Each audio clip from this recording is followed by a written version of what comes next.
Cerita romantis diari Sobat 7.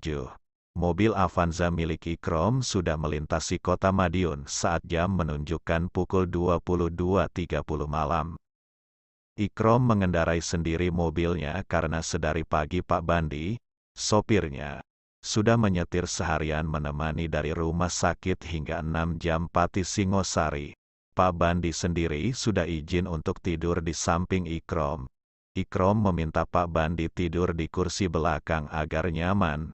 Pak Bandi merasa sungkan, karena kali ini disetiri oleh Gusnya, tapi memang batas fisik tidak bisa dipungkiri. Pak Bandi akhirnya meminta izin Ikrom untuk tidur di baris ketiga. Ikrom pun mengiyakan dengan senang hati karena akhirnya dia bisa dengan tenang menelpon Gus Asmi. Permintaan Kiai Ridwan agar tidak mampir selama perjalanan membuat dirinya dilema. Ia ingin segera menelpon Asmi, tapi tidak enak sendiri dengan sopirnya, karena bagi Ikrom urusan hati ini begitu privat, sehingga ia merasa tidak enak hati jika ada yang mengetahui. Padahal jelas Pak Bandi adalah sopir kepercayaan dalam. Tidak mungkin Pak Bandi tidak amanah. Hanya saja Ikrom tetaplah Ikrom. Seorang introvert sejati yang tak ingin masalahnya diketahui. Setelah 15 menit Pak Bandi pamit tidur, bahkan sudah terdengar engkuran tipis di sana, Ikrom mulai memasang headset untuk menelpon Asmi. Maju mundur ia menelpon.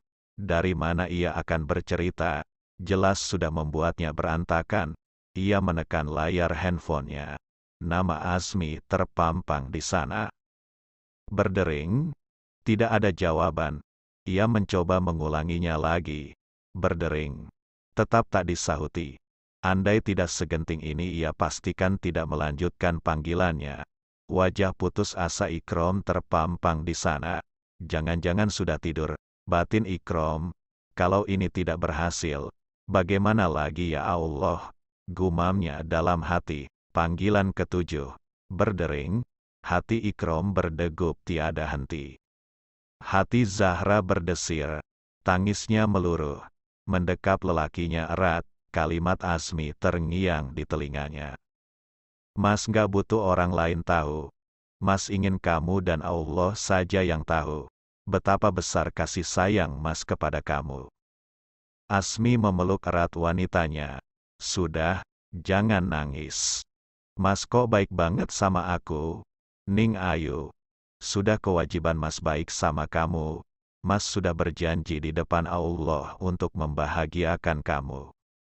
Tapi aku ngerasa semua ini berlebihan gitu Mas.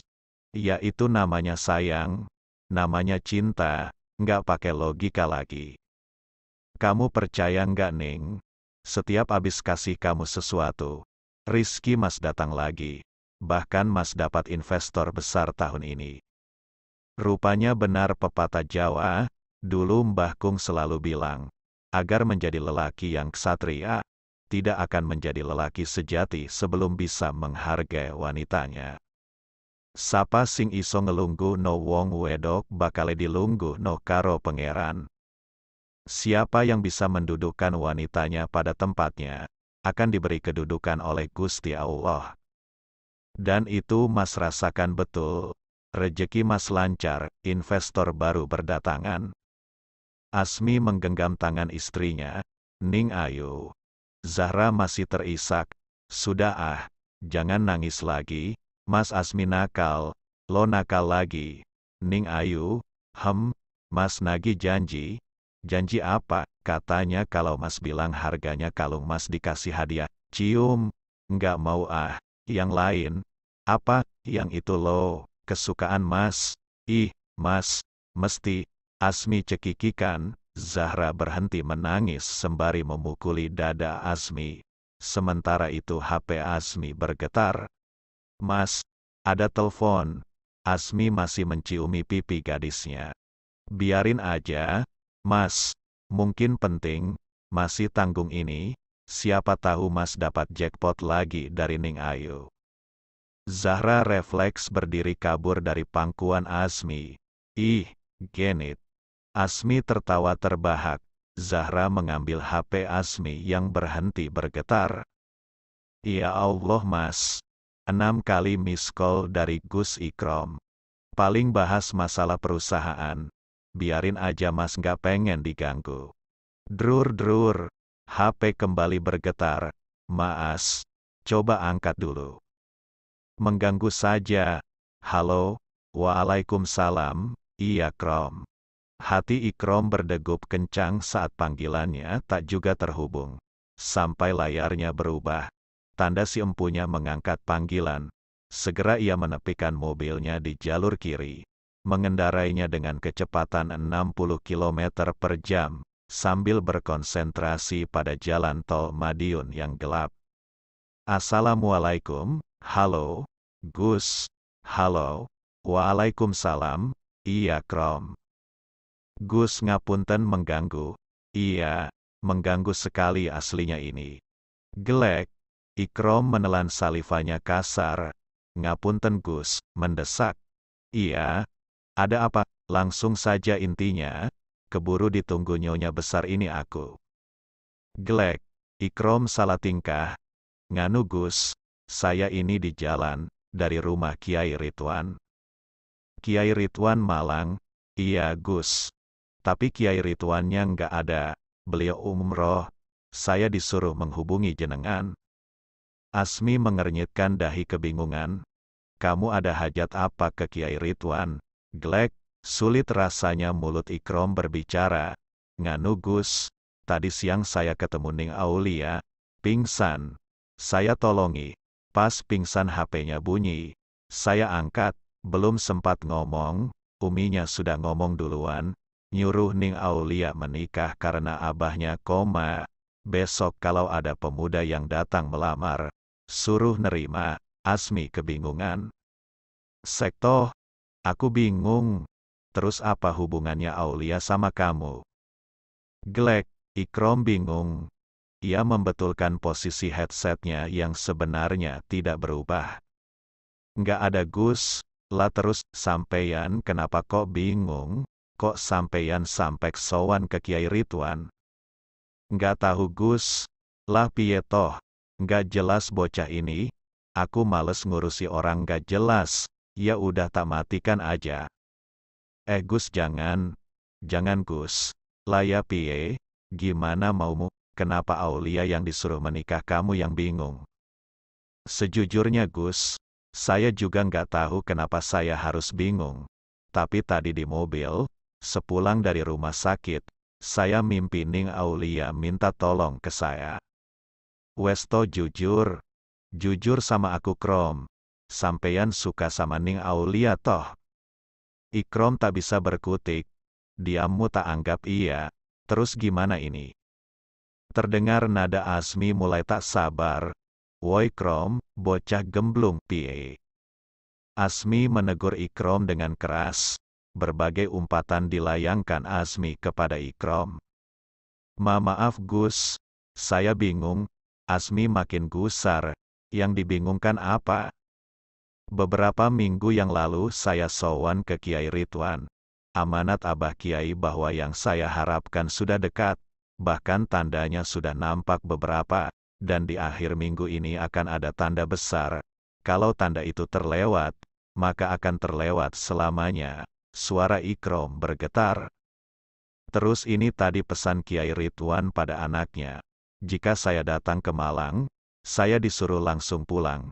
Tidak boleh mampir, urusan saya harus selesai sebelum matahari terbit. Ya Allah Gusti. Ikrom. Suara Asmi tertahan menahan emosi di seberang telepon. Terus saya ini bingung Gus. Apa maksudnya Kiai Ridwan? Pesan beliau kalau saya bingung, saya disuruh tanya jenengan. Ya Allah, moso nggak ngerti Krom, saya nggak ngerti Gus. Goblok, wes jelas weloh-weloh Jack bingung ae, makane dipikir tenanan, ojok bingung disek. Bodoh, sudah jelas tanda-tandanya masih bingung aja, makanya dipikir beneran, jangan bingung didahulukan. Asmi mencak-mencak menahan emosi di ujung telepon. Zahra di sebelah Asmi sampai memegangi lengan suaminya. Belum pernah Zahra melihat suaminya berkata sekasar itu. Ikrom terdiam, bingung, sungguh bingung yang ada di kepalanya. Kamu itu ngerti Krom, tapi pura-pura bodoh apa gimana? Kamu itu bukan gak ngerti, tapi nggak berani, nggak punya nyali kamu sebagai laki-laki. Glek, Ikrom menelan salivanya kasar, sudah menduga ia akan dimarahi habis-habisan oleh Azmi. Itu kenapa ia mengulur waktu memantapkan hati untuk mendengarkan amarah Azmi. Jelas Ikrom mengenal betul watak Azmi. Jika sudah tersulut emosi, apalagi dengan orang yang lelet, Azmi pasti akan marah bukan main.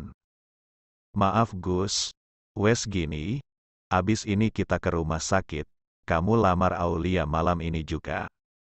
Dek, Ikrom kehabisan kata-kata, bibirnya keluh tak mampu berucap.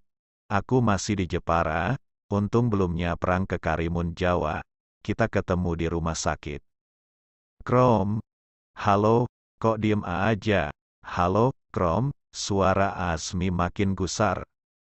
Halo, Gus, apa sopan melamar orang jam segini? Apa saya pantas untuk Ning Aulia? Bagaimana nanti kalau saya ditolak?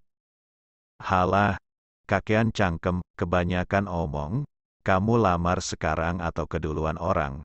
Suara Azmi berapi-api. Maaf Gus, saya cuma ragu. Kondisi kayak gini kamu masih ragu?